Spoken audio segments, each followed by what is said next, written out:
Para empezar, que debidamente de pie celebremos internamente la oración de cada uno de nosotros con un minuto de silencio. Muchas gracias. Cedo la palabra a Pedro.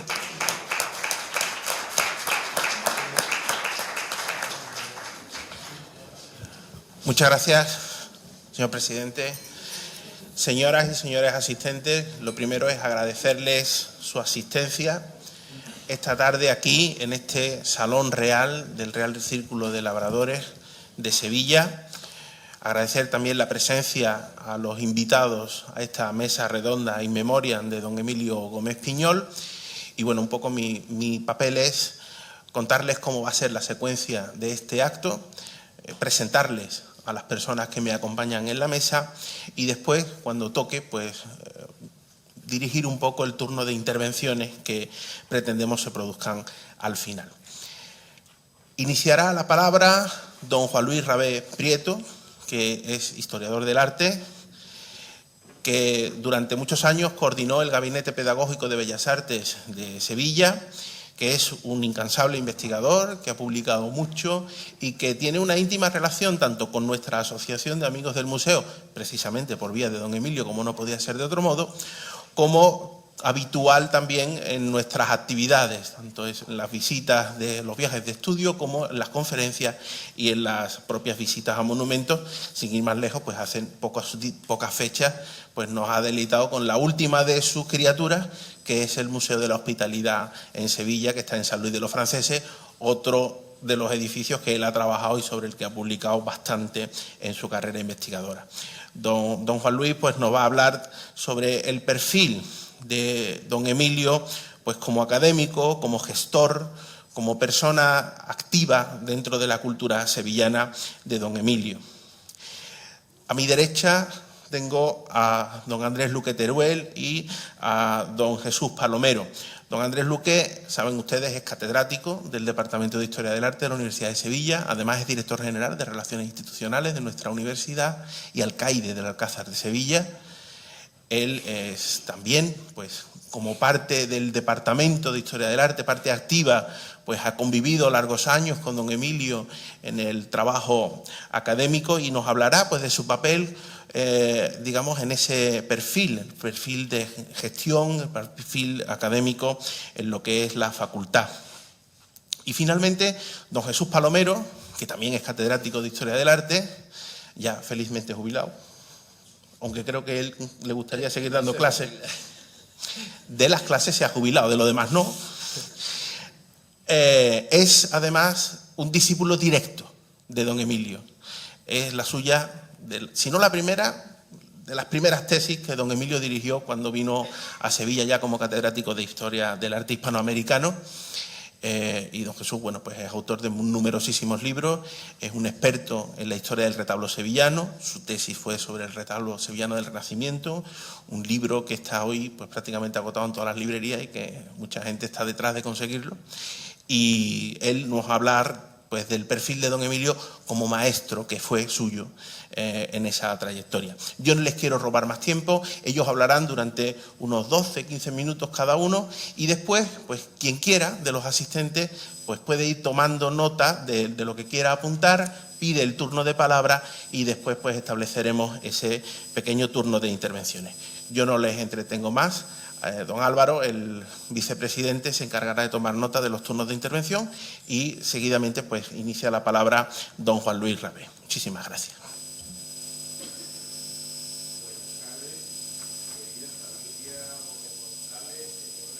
Señores, amigos todos, es para mí un honor acompañar a todos los que desde la Asociación de Amigos del Museo de Bellas Artes admirábamos y admiraremos siempre a don Emilio Gómez Piñol. E igualmente participar en este homenaje, que no es el primero ni será el último que se haga, pero creo que debería ser el más cercano y cariñoso por los años que él dedicó a nuestra asociación.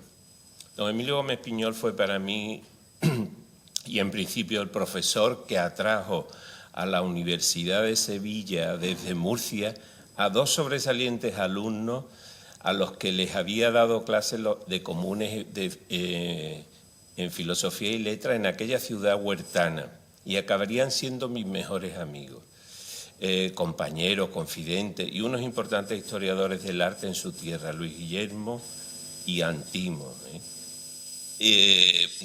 Fueron referentes en Albacete y en Murcia y Alicante. Eran alumnos vocacionales. Habían recorrido muchos kilómetros para estudiar la especialidad de arte. Congeniamos inmediatamente y al ir sistemáticamente juntos a conocer las iglesias de Sevilla, decíamos, nos vamos de iglesia. Pues recorrimos toda la ciudad, ¿no? Pronto me contagiaron su admiración hacia el profesor Gómez Piñol, que les había arrastrado hasta Sevilla, conformando una gran expectativa antes incluso de que nos diera clase.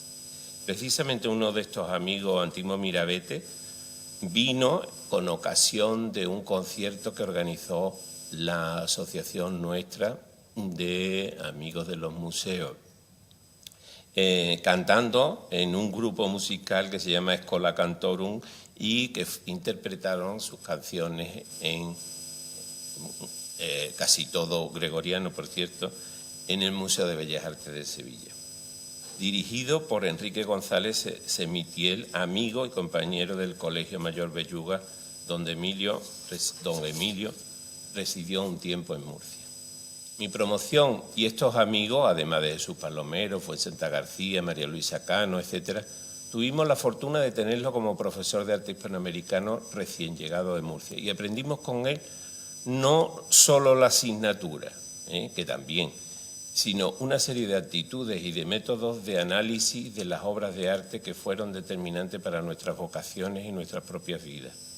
Al menos eso es lo que recordamos. Sobre todo nos decía que aprender a mirar es fundamental para el historiador del arte, o lo que es lo mismo, a saber compaginar la historia con los documentos a partir y compaginarla con la mirada del conocer. Hay que sacarle partido al monumento, decía, como documento, es decir, el propio edificio como documento, ¿no? Y eso nos llegó hondo, ¿no? Y decía en otra ocasión, en otras enseñanzas, que no olvidemos que hay otros caminos, ¿no? Sobre todo la iconografía moderna y la iconología, y no solo de las artes plásticas, ¿no?, sino muy especialmente su influencia en la propia arquitectura. Y por supuesto nos decía, no hay que pararse con las dificultades y entender el trabajo del profesor como el de un servidor público. Ajá, se me escucha poco. Vale. Sí. Gracias a su labor en los cursos de verano de la Rábida, nos permitió acercarnos al profesorado más importante de España en esos momentos y publicar los primeros trabajos de investigación.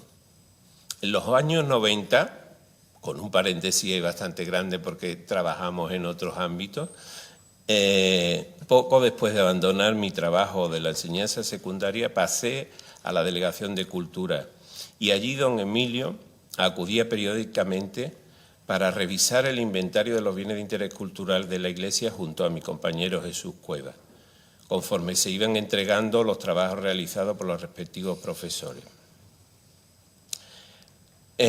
Trabajar para la Iglesia era uno de sus valores, ¿no? Era uno de sus rasgos de generosidad también, cosa que igualmente supo transmitir a sus hijos. Los frecuentes encuentros en la delegación iniciaron una nueva relación que iba más allá de los encuentros ocasionales.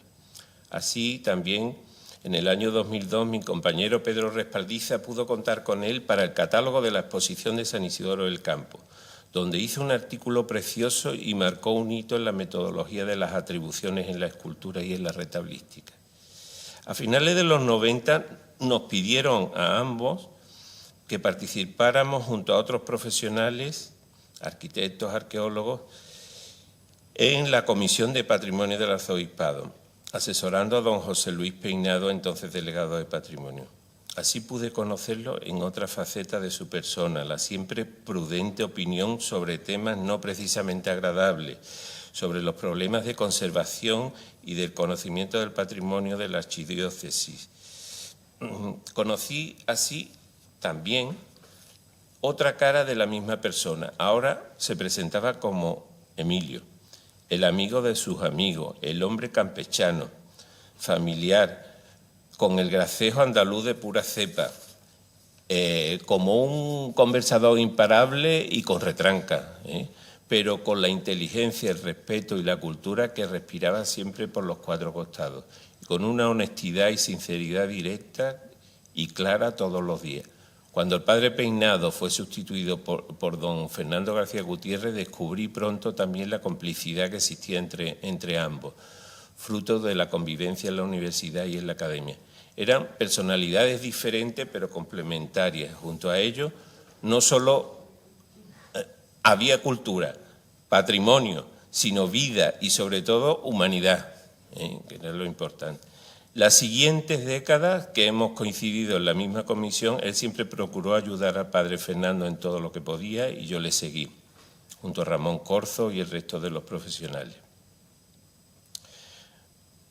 Hacíamos lo que podíamos, pero siempre mucho más lo que me dieron ellos, sobre todo amistad y sabiduría compartida. El padre Fernando nos invitaba en torno a la Navidad todos los años a visitar una población diferente de la provincia junto a nuestras esposas y ahí surgió una estrecha relación con Maribel y el resto de las parejas y compañeras, acompañados siempre por el párroco vicario de la zona. Así nos acercábamos a toda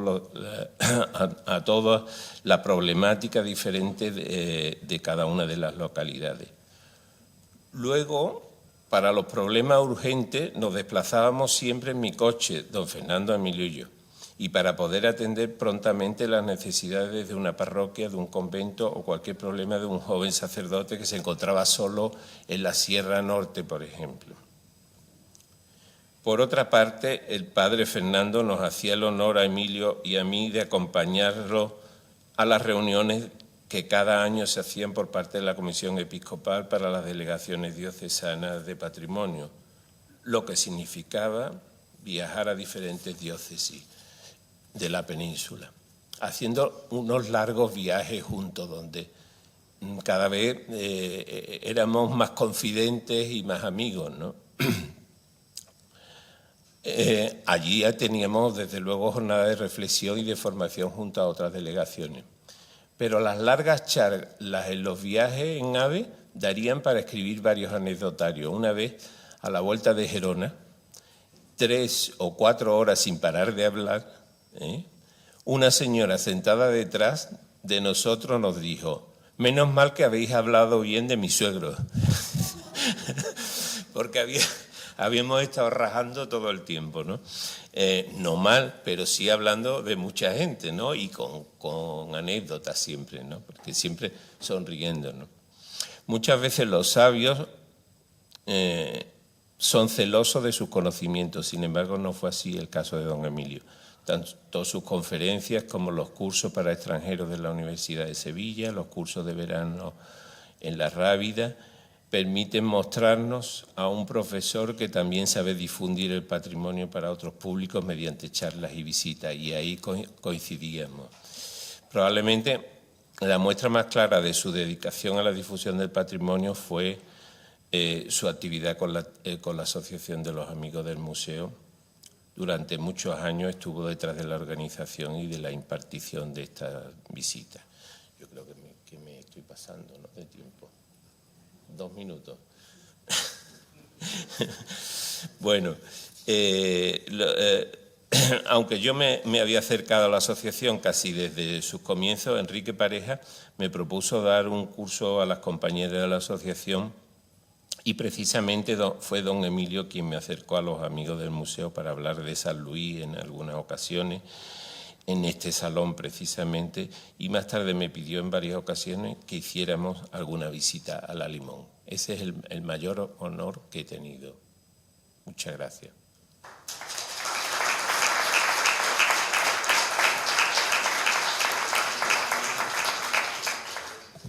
Muchas gracias, Juan Luis. Tiene la palabra don Andrés Luque. Pedro, muchas gracias. Amigos del museo, yo antes de hablar de don Emilio tengo que traer un comunicado del rector de la Universidad de Sevilla. Me ha pedido que reconozca aquí públicamente su admiración por don Emilio Gómez Piñol y que deje constancia de que catedráticos como él son los que han hecho grande a la Universidad de Sevilla. Dicho esto,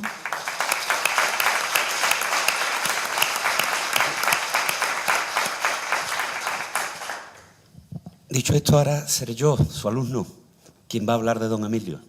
Es verdad que también fui compañero de él muchos años, pero siempre me he considerado alumno, porque nunca he dejado de aprender de él. En todo, no solo en la materia, que es lo de menos, la materia se puede estudiar, sino en cómo desarrollarla, en cómo exponerla y en cómo actuar en una institución como es la Universidad de Sevilla. Don Emilio fue profesor muy joven, ya en 1962 era profesor de la Universidad de Sevilla. Si no recuerdo mal, en 1966 era adjunto interino y en el 68, hablo de memoria, quizás en el 68 es cuando sacó plaza en Murcia. Volvió a principios de los 70 para ocupar la cátedra de arte hispanoamericano. Yo lo conocí como profesor de arte hispanoamericano y como profesor de arte barroco. Pero miren, él ya tenía, aparte de esa labor docente, otras labores muy desarrolladas y que tenían un gran peso, tanto en el departamento como en la facultad. Él había sido decano. Bueno, decano es un puesto importante y que le había dejado un recuerdo imborrable. De hecho, cuando yo llegué a ser vicedecano, todavía era un modelo en el equipo decanal. Igualmente fue director del departamento muchísimos años, no sé cuántos, Jesús, quizás 18, 20 años, mucho tiempo. Les puedo asegurar que el departamento jamás estuvo mejor dirigido, con más, vamos a decirlo así, con más imparcialidad y siendo el director de todos, incluso de los que al final pues querían otra cosa. Pero él siempre fue el director de todo y eso creo que es sumamente importante también. Como profesor, bueno, como profesor era una delicia. Escuchar hablar a don Emilio solo lo sabemos los que hemos estado en sus clases. Yo no he conocido nada, bueno, parecido sí, lo tengo sentado a mi lado, otro gran orador, pero el modo en que desarrollaba las clases don Emilio era absolutamente magistral. Digamos que la materia, el contenido, lo que se puede leer y se puede incluso memorizar, no era lo importante. Lo importante era cómo desarrollarlo, cómo relacionarlo intelectualmente, cómo sacarle el máximo partido en sus relaciones. Recuerdo que esto lo hacía también en sus conferencias. Dio una en un congreso sobre la Hermandad de la Macarena, las Hermandades de la Macarena aquí en España, en el que trató la autoría de la Virgen, una autoría tan dificilísima, que, bueno, hizo comparaciones con obras que están en Alemania, con obras que están repartidas por Europa, que la inmensa mayoría no conocíamos. A partir de ahí pudo establecer, bueno, pues una serie de conclusiones en torno a la posible autoría. Y así con todo, especialmente con Hispanoamérica y con algo que no se ha repetido mucho, porque él empezó con Renacimiento, pero también ha sido profesor de arte barroco mucho tiempo. Yo recuerdo sus clases, en algunas colándome siendo ya profesor, para escucharlo. Recuerdo sus clases sobre Caravaggio, que a mí no me dio barroco, pero yo he entrado a escucharlo hablar de Caravaggio, porque daba gusto ver cómo este hombre relacionaba, cómo partía de aspectos compositivos, cómo iba después a los formales, cómo se quedaba con los rasgos morfológicos concluyentes, en definitiva, cómo hacía una labor que era altamente intelectiva, muy profesional en el desarrollo metodológico de la cuestión, pero tremendamente intelectual en su alcance.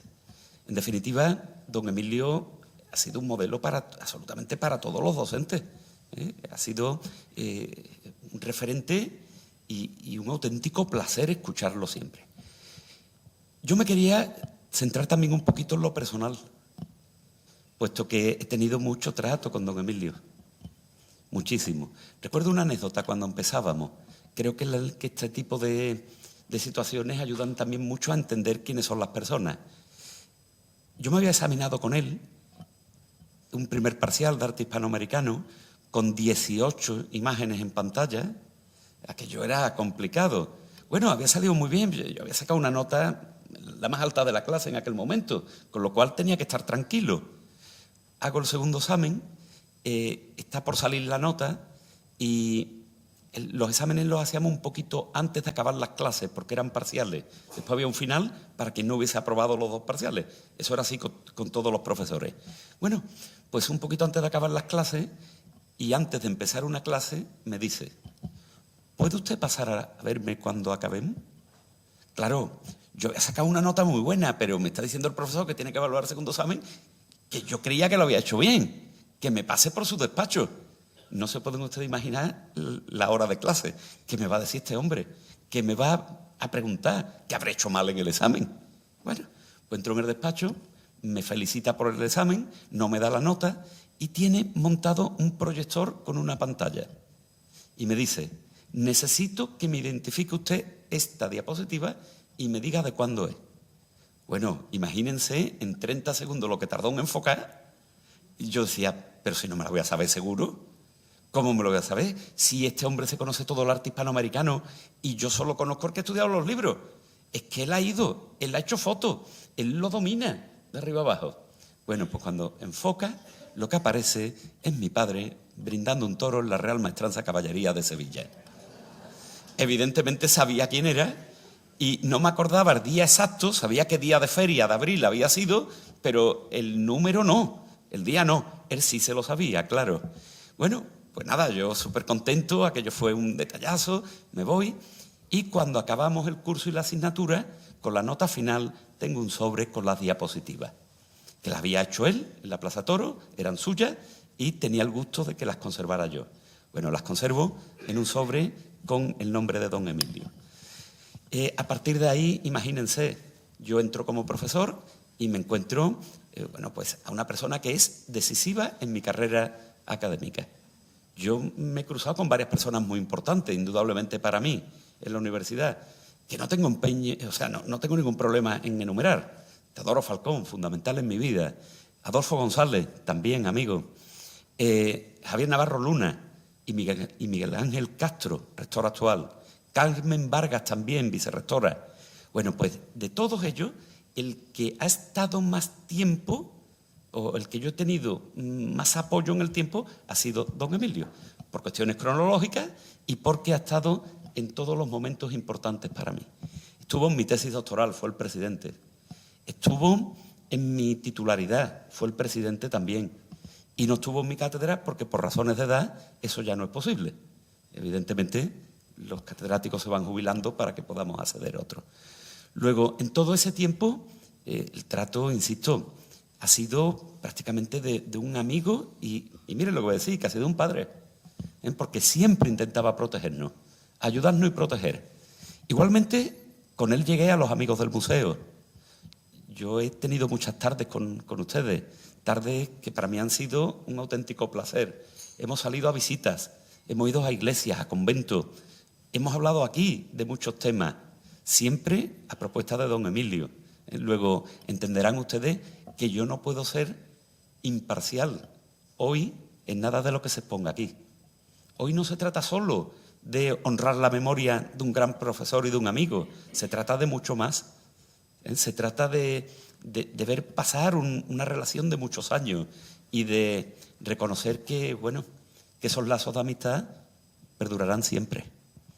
Así que lo único que puedo decir es que don Emilio ha sido muy importante en mi vida, muy importante para nuestro departamento, fundamental para la facultad y con el reconocimiento hoy del rector, uno de los grandes de la Universidad de Sevilla de todos los tiempos.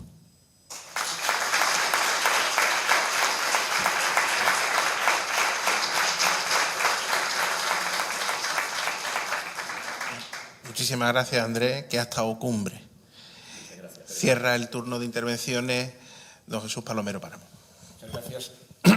Muchas gracias, queridas Maribel, María, Victoria, Carmen. Pasan pompas y vanidades. Pasa la nombradía como la oscuridad. A fin de cuentas, una sola cosa quedará: la obra bien hecha. De la obra bien hecha del doctor Gómez Piñol voy a referirme esta noche en la entidad social donde más cómodo se sentía: la Asociación de los Amigos del Museo de Bellas Artes de Sevilla. Una asociación que organizó con su alter ego, el farmacéutico de la calle O'Donnell, don Leonardo Gaviño García. Don Emilio no tuvo hermanos de sangre, pero sí tuvo un hermano del alma, Leo Gaviño, hombre culto, inquieto y de entusiasmo desbordante que agitaron a la sociedad civil sin alharacas, sin exhibicionismo, sin postureo. Ambos tomaron como punto de referencia a la Fundación de los Amigos del Museo del Prado de Madrid, cuyos fines eran apoyar al museo, promover y fomentar un mejor conocimiento de sus colecciones, pero añadieron uno más: estimular la cultura sevillana. Y lo hicieron desde la rebotica en alto de O'Donnell 12, dado que el museo no tenía un espacio idóneo para fijar la sede de la asociación. Allí se pulieron los estatutos. Se enriqueció el museo con la adquisición anual de nuevas obras. Se restauró con los fondos de los asociados aquella pieza que demandaba urgencia, y durante los veranos se hicieron viajes guiados bajo la experta dirección de don Emilio a los principales museos y exposiciones de Europa, porque de todo se aprende algo. Pero no adelantemos acontecimientos, echemos la vista atrás a comienzo de los años 60. Para entonces don Emilio se ha licenciado en Filosofía y Letras con un descomunal expediente académico que le vale el Premio Nacional Fin de Carrera de Educación Universitaria y le vale también el reconocimiento de dos maestros, don Tomás Marín Martínez y don Enrique Marco Dorta. Tomás Marín, paleógrafo e historiador, tenía un eje principal de investigación: la figura del humanista y bibliófilo Hernando Colón. ¿Quién mejor que el joven Gómez Piñol, licenciado con honores y de precoz orientación por el arte, para estudiar las 3.200 estampas que había coleccionado el hijo del almirante? Así que le dio como tema de su tesis doctoral recuperar para la historia cultural de Sevilla la primera colección de estampas del Renacimiento constituida por un particular. Dicho de otra manera, localizar el repertorio gráfico que don Hernando había reunido en su villa sevillana de la Puerta de Goles.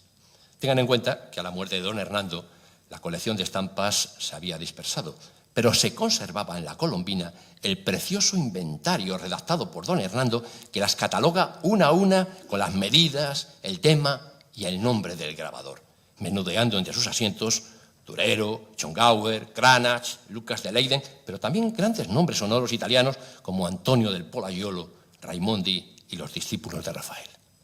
Sin ordenadores, sin internet, sin smartphone, don Emilio logró localizar una buena porción de ejemplares en el Museo Británico, en el Museo de Oxford y en el Gabinete de Grabados del Museo de Berlín. Tras su doctorado, don Enrique Marco Dorta, catedrático de Historia del Arte Hispano-Colonial de la Universidad de Sevilla, decano de la Facultad de Letras y director de su laboratorio de arte, cargos académicos, como se ha dicho aquí, todos ellos que con el paso de los años serviría también don Emilio, le envió a explorar el archipiélago de las 7.000 islas, las Filipinas. Viajó a Poniente en avión. Hago esta advertencia porque Marco cruzaba el Atlántico en barco, que salía de Bilbao con 6 novillos a bordo que se iban sacrificando según las necesidades del pasaje hasta atracar en Cartagena de Indias. 3 inventos, me confesó Marco, alegraron sus últimos viajes: los calcetines de nylon, que permitía lavarlos y secarlos diariamente; el bolígrafo, que sustituía a la pluma estilográfica evitando el engorro del tintero; y la cámara fotográfica de 35 milímetros con película de paso universal de 36 disparos que desterraban los pesados cajones fabricados en madera con placas de cristal de 6 por 6 centímetros. Con bolígrafo, la mejor cámara fotográfica del mercado y una carta de recomendación, don Emilio aterriza en Manila. La carta de recomendación iba dirigida al padre Isacio Rodríguez, un leonés que impartía la asignatura de Historia de Filipinas en la Universidad de Santo Tomás y ejercía de prior en el convento agustino de Intramuros. Enseguida el patrisacio les pidió un salvoconducto, bajo cuya protección pudo acceder a establecimientos religiosos y museos y a moverse con libertad por las islas. Y es que el patrisacio era el confesor de la presidenta Imelda Marcos, siendo su influencia decisiva para que se mantuviese el español como la lengua vehicular de la prensa, la cultura, el comercio y hasta cierto punto de la política local. Y no deja de ser sintomático que el español pierda su estatus oficial en 1973, cuando el patrisacio está ya de tornaviaje en España. 1973 será un annus horribilis para el español en Filipinas, pero simultáneamente fue un annus mirabilis para Enrique Marco Dorta y para don Emilio, que laboran en las universidades de Madrid y Murcia. En 1973, la editorial Plus Ultra publicaba el volumen 21 de la colección Ars Hispaniae, titulado Arte en América y Filipinas, a cargo de Enrique Marco Dorta, donde el capítulo dedicado a las Islas Filipinas se ilustra con la cobertura fotográfica del profesor don Emilio Gómez Piñol, según reza la página de créditos fotográficos, y en cuyo texto se incluyen varias observaciones del joven profesor sevillano sobre la casa filipina, sobre los efectos cromáticos de las fachadas religiosas y la escultura, donde al referirse al famoso Vía Crucis de la iglesia de Tanay, escribe Marco, abro comillas, composiciones derivadas de estampas, como advierte Gómez Piñol. ¡Ay, las estampas! De nuevo salía a relucir la Colombina y don Hernando. En los últimos tiempos me decían que se entretenía mirando álbumes de fotos. Quiero creer que lo que hacía era revisitar en su rico mundo interior la actividad que tanto le había satisfecho en su juventud en la Biblioteca Colombina. He dicho que 1973 fue annus mirabilis para Marco, pero también para don Emilio, pues en mayo de 1973 inauguraba en la iglesia de San Andrés de Murcia la exposición antológica sobre Francisco Salzillo. Lo hace a instancias de la Dirección General de Bellas Artes y a la manera de la Escuela Clásica de Historiadores del Arte Sevillano. Para ello, encargó tesis doctorales sobre los principales discípulos y contemporáneos del imaginero para deslindar qué es del maestro y qué es ese inmenso cajón desastre denominado lo salcillesco. Y con el fin de desterrar las atribuciones erróneas e inconsistentes, revisó las actas capitulares de la catedral, los protocolos notariales y las fuentes parroquiales. Está feliz. Años después me dijo, ¿y si me hubiera quedado en Murcia? Entonces, don Emilio, usted sería un señor de Murcia. Y según la literatura, un señor de Murcia es un personaje de comedia de Miguel Miura. Y se reía. Para un sevillano, Sevilla tira mucho, ustedes lo saben. Así que un año después regresaba a la Universidad Hispalense para hacerse cargo de la Cátedra de Arte Hispanoamericano. Hace de esto 50 años. En los interrogatorios del siglo XVI se preguntaba al testigo si había tenido trato y comunicación con la persona sobre la que se le preguntaba. De ese medio siglo he tenido trato y comunicación durante 4 décadas casi diario. Y mucho trato y mucha comunicación durante el periodo comprendido entre 1976 y 1982, en que fui de facto su ayudante. Un periodo en el que don Emilio oficiaba como decano y solía suplirle cuando la servidumbre de su cargo lo exigía en la asignatura de arte hispanoamericano, tanto en el grupo de arte como en el de historia de América. Cuando me invitaron los amigos del museo a esta velada necrológica, me insistieron en que hablara cómo organizaba sus clases. Tuvo que partir de cero. Disponía de diapositivas de cristal de 6 por 6 centímetros y un proyector monumental para las mismas llamado El Cañón, porque, según me refirió el profesor Hernández Díaz, lo había adquirido Murillo Herrera en Alemania en el curso de la Gran Guerra del 14 y un aduanero de Irún no le dejaba pasar por la frontera porque creía que era una pieza de artillería.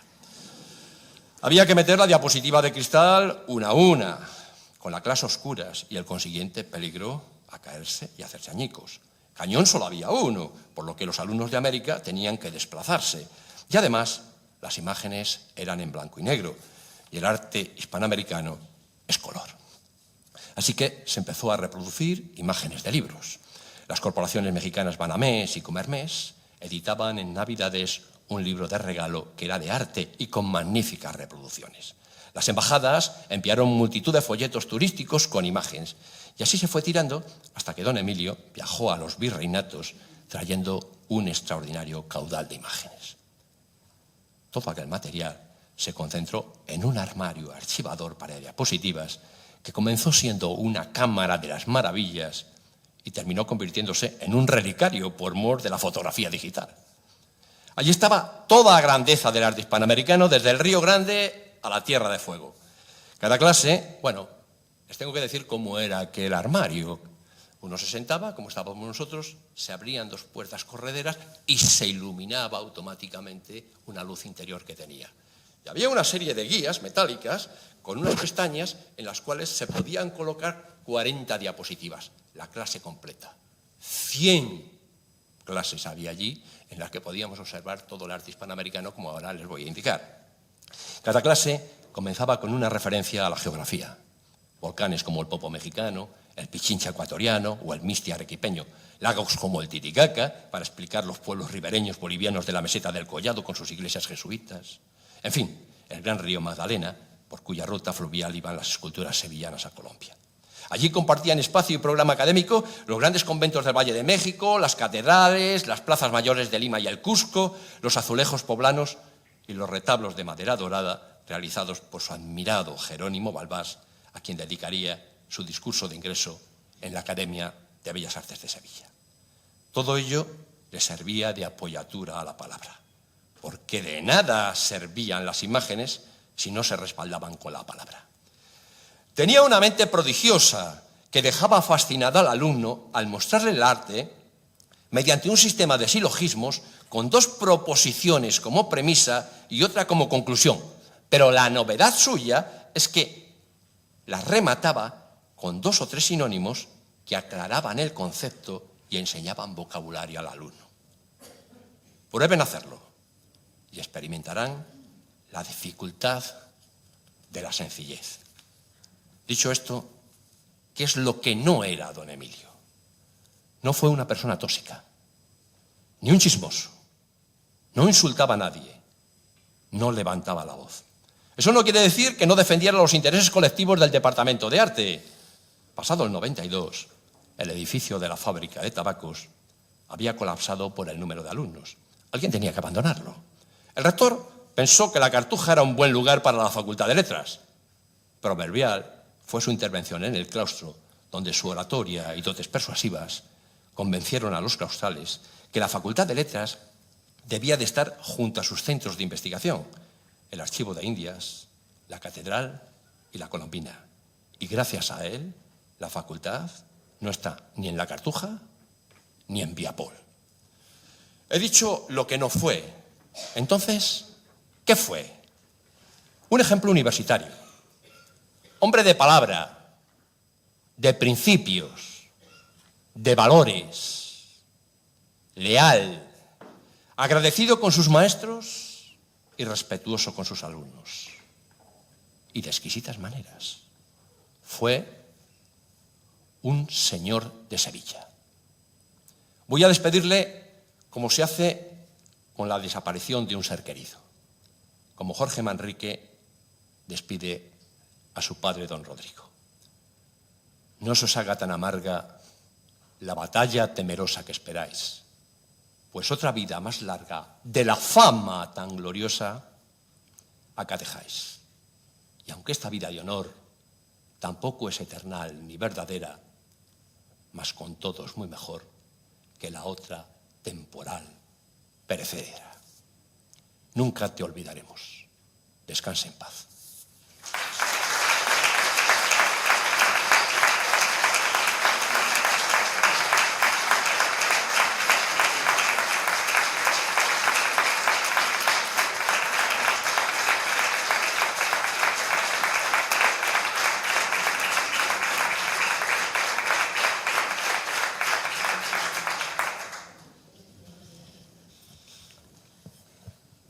Me da miedo tomar la palabra, pero solo para agradecer a don Jesús el discurso que ha dado, igual que a los otros dos intervinientes en la mesa. Creo que estamos todos muy emocionados. No puedo más que suscribir las palabras de los tres, y sus palabras pues han evocado muchísimos recuerdos, creo que en todos, a propósito de don Emilio, de todos esos perfiles que él tenía y que él, digamos, pues nos brindó el tiempo que compartimos con él. Mientras que Álvaro recoge los turnos de intervención, de si alguien quiere intervenir, pues yo les invito a, si en algo les ha evocado y les ha quedado algo que siempre se nos queda en el tintero por decir, les invito a volver a tomar la palabra a los tres intervinientes. Sí, pues vamos a empezar con los turnos de intervenciones que están pidiendo.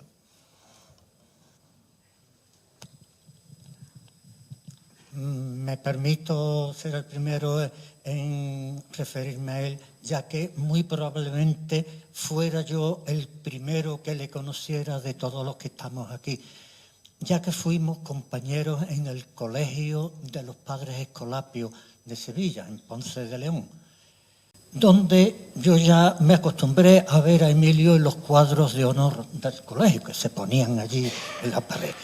Pero además no podrá olvidárseme una anécdota que debo transmitir, y es que en ocasión de visitar el colegio, el padre general de la orden Escolapio, era un italiano presuntuoso y fachón, pues se le agasajó, y entre los actos programados se escogió a un alumno para que tomara la palabra y se dirigiera nada menos que al padre general. Como no podía ser de otro modo, el elegido fue Emilio Gómez Piñol, y tuve la suerte de escuchar su primer discurso, al que después, como todos saben, seguirían otros muchos. Muchas gracias. Muchas gracias, José Antonio.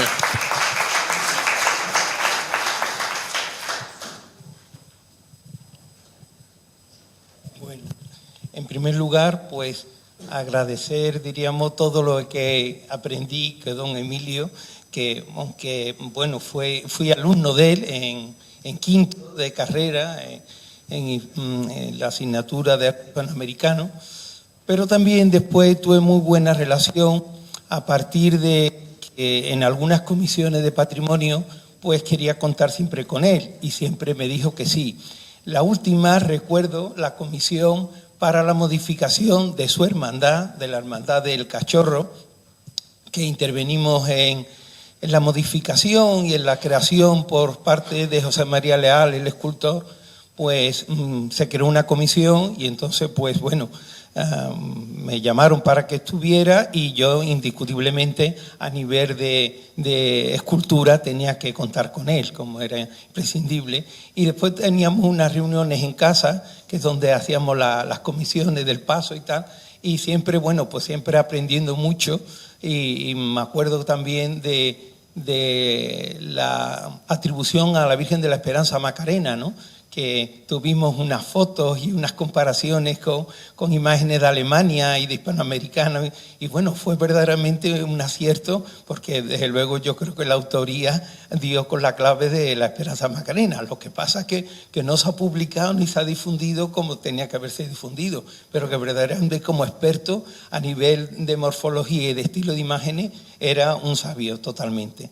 También el libro del Salvador, que eso hay que tenerlo en cuenta, un trabajo maravilloso, y que bueno, y a nivel patrimonial pues hay que agradecerle muchísimo, porque verdaderamente ha sido un defensor del patrimonio de Sevilla y también de las cofradías, que también entendía mucho, y taurino también. Entonces, bueno, era un hombre súper sevillano y muy patrimonialista, aunque bueno, hay que darle la enhorabuena a la familia por todo lo que hemos tenido con él, y bueno, que yo creo que él seguirá siempre ayudándonos desde arriba. ¿De acuerdo? Muchas gracias.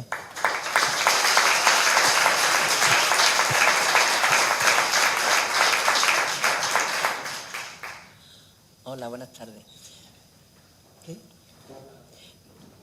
Bueno, aquí somos compañeros de facultad, Jesús, muchísimos estamos aquí, Juan Luis, y conocemos muy bien a conocíamos muy bien a don Emilio y a mí me dirigió concretamente la tesina que luego se convirtió en un libro sobre el convento de las Teresas de San José del Carmen.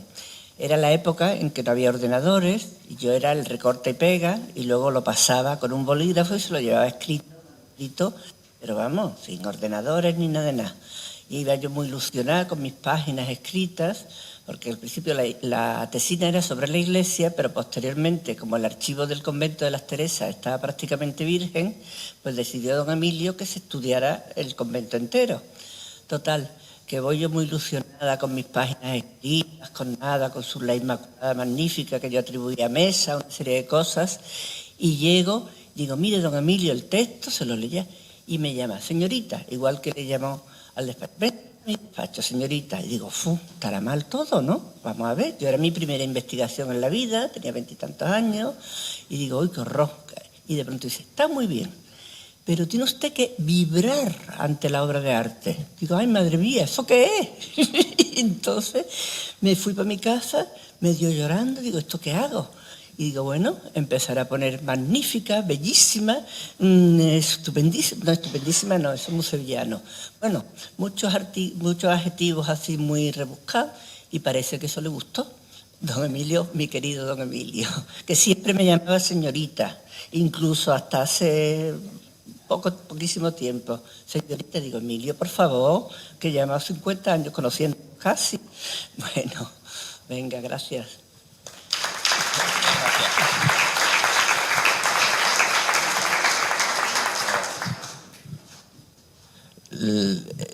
Tenía pensado, teniendo en cuenta los intervinientes que han conocido también a Emilio Gómez Piñol, con tanto cariño, con tanta profundidad, su vibración ante el arte, sus clases maravillosas y todo esto. Quería hacer una doble pregunta. La segunda tiene un poco de sentido de humor, pero para mí es importante. Lo explicaré después. Y la primera es que siempre tuve entendido que aquí se ha hecho alguna alusión desde sus viajes a Filipinas y América, que era un excelente fotógrafo. Y eso me hace pensar que qué es de ese archivo fotográfico personal que seguramente, dadas sus aficiones y sus condiciones de buen fotógrafo, el doctor Luque ha contado esta anécdota tan tierna, tan bonita, de esa fotografía de su padre en la maestranza, ¿no? Lo cual nos puede dar una idea de que más allá de las fotos técnicas, de las diapositivas técnicas, habría ahí un fondo de diapositivas, de fotografía, de carácter histórico, de carácter vida cotidiana y todo esto, de un interés enorme que no convendría que se perdiera. Eso por una parte. Luego, por otra, esta es la pregunta un poco que no quiero que sea mal interpretada, sino que me gustaría que sus alumnos directos, me respondieran. Y que a todos ustedes les va a asombrar la pregunta. Y es que, ¿cómo se explica que un hombre tan ordenado en todos los sentidos, con unas clases maravillosas que tengo entendido que sus alumnos y todo esto quedaba, ¿cómo es posible que después de mi despacho en la universidad, el más desordenado de todos fuera el de don Emilio? Porque verdaderamente era impresionante. ¿Qué explicación tiene eso? Y la pregunta va dirigida a mis amigos, los doctores Luque y Palomero. Yo lo único que te puedo decir es que en ese desorden había un orden interior. Porque siempre me dijo, ¿ves esto cómo está? Pues sé dónde está cada cosa. Y efectivamente sabía dónde estaba cada una de las cosas. Así que la explicación o la respuesta podía ser un aparente desorden. Estoy totalmente de acuerdo. Y voy a contar una anécdota de otro profesor que explica esta. Un querido compañero, José Manuel Suárez Garmendia, tenía su despacho y este sí que estaba desordenado. No tenía tantas cosas, pero más que desordenado, él no dejaba entrar a la limpiadora. Bueno, pues pasado un tiempo, la mujer sacó su plaza en la universidad, fue a un despacho al que le tocó y con el tiempo le dicen que tiene que compartir con su marido. Se mete con el del marido y voy a tomar café con él y me dice, pasa, que quiero que vea el desastre de mi despacho. Esto es José Manuel, ¿eh? Quiero que vea el desastre. Y entro y estaba impecable. Limpio, las cosas colocadas. Un desastre, no encuentro nada. Evidentemente, claro, no encontraba nada porque no estaba como él lo concebía. Pues eso es lo que pasaba en el despacho de don Emilio. Yo he entrado con él muchas veces a por libros y iba directo, aunque estuviesen abajo del todo. Él quitaba los que tenía que quitar, ¡plá! Aquí está. Sabía perfectamente cómo lo tenía todo. Bueno, antes de pasar a la última parte del acto, quería simplemente contar una anécdota personal y es a cuenta también de su despacho y de la accesibilidad que tenía siempre en la universidad, y fue que hace muy pocos años, estando él en sus últimos años de docencia, llevé a mis alumnos de instituto a la Universidad de Sevilla a enseñarla como monumento, pero también quise pasar por el laboratorio de arte, llamamos al despacho de don Emilio y allí salió él a decirle unas palabras a mis alumnos que lo tomaron como si fuese una auténtica aparición, porque nunca habían hablado con una persona así, ¿no? Con esa elocuencia, con esa sabiduría. Así que esto es una anécdota pues muy reciente, mucho más reciente que la que han contado otros compañeros, pero desde luego pues también muy agradecido a él, por supuesto.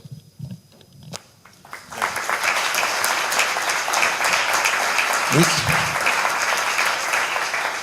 Bueno, pues para cerrar el turno de estas intervenciones, pues simplemente para contestar también al profesor Moreno Alonso, el mueble del que ha hablado don Jesús existe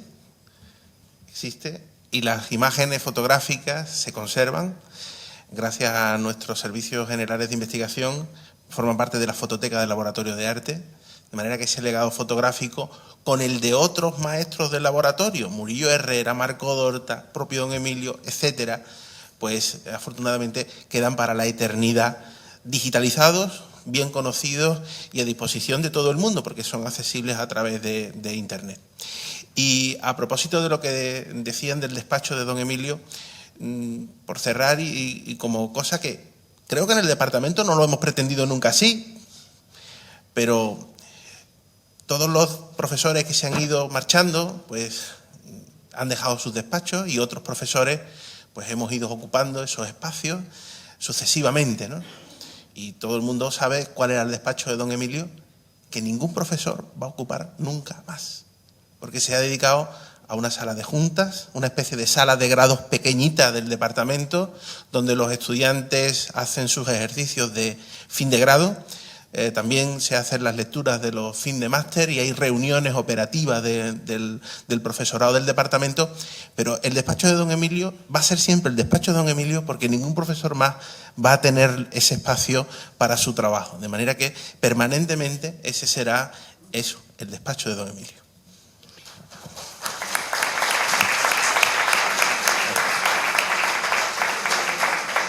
Para dar por terminado el acto, quiero transmitir a los asistentes y especialmente a estos ilustres profesores el agradecimiento de la asociación por su colaboración. Y a la familia que nos honra con su presencia, darle las gracias por haber venido y nos hemos permitido tener un pequeño recuerdo que se lo voy a entregar ahora mismo.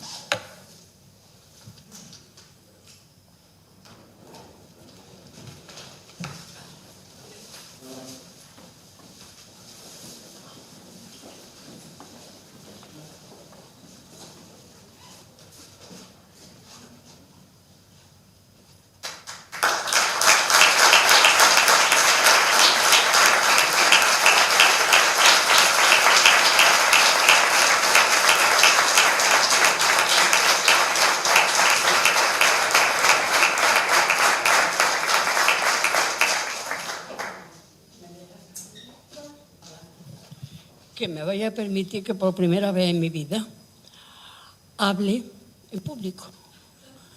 Que con vosotras, con todos hablo, pero en general no. Simplemente quiero daros las gracias a todos, a los amigos del museo que empezasteis en los años 80, a los que seguís, a los que han ido pasando, a los que han ido llegando, a todos los que habéis hablado de Emilio, de su historia académica, de su historia docente, de su historia investigadora. Pues ahora os voy a contar su historia cuando corríamos por esos patios de la facultad, buscando nuestros propios exámenes, coincidiendo a lo mejor en los exámenes, el suyo con el mío. Entonces no podíamos salir. Entonces mi autobús de la residencia del Buen Aire se iba. Eso era historia. Esa fue la historia, pues cómo empezó la historia, cómo empezó su dedicación al arte, que al principio tuvo sus dudas sobre la arqueología, porque don Antonio Blanco le insistió mucho en que hiciera arqueología. Y él me insistía a mí para que yo hiciera historia general, y yo dije que no. Él dijo que no, hizo historia del arte en vez de arqueología, y yo hice historia de América, pues porque sí. Y entonces don Tomás, catedrático de paleografía, tenía un alumno del final de curso, de los que terminaba la carrera, que se dedicaba a ver todas las notas, todos los parciales de latín de los alumnos de primero y de segundo. Y cada trimestre ponía en la puerta del despacho: Marisabel González Alonso, un 9, fulanito de Alonso, un 7. Entonces, este alumno nos llamaba porque se suponía que sabíamos latín, que podíamos leer latín, y don Tomás nos pescaba para trabajar de último mono en la Colombina. Y allí estuve mucho tiempo, después ya de casada, después de mucho tiempo tuve una beca de investigación sobre los libros de Hernando Colón. Pero lo que yo quería decir es que tantos años, tantas situaciones, tantos lugares, tantas personas, coincidís en lo buena persona que era. Y en eso pues yo os doy las gracias porque os habéis fijado y os habéis dado cuenta del detalle. Y yo os lo agradezco. Y os agradezco el respeto que siempre habéis tenido por él. Adiós.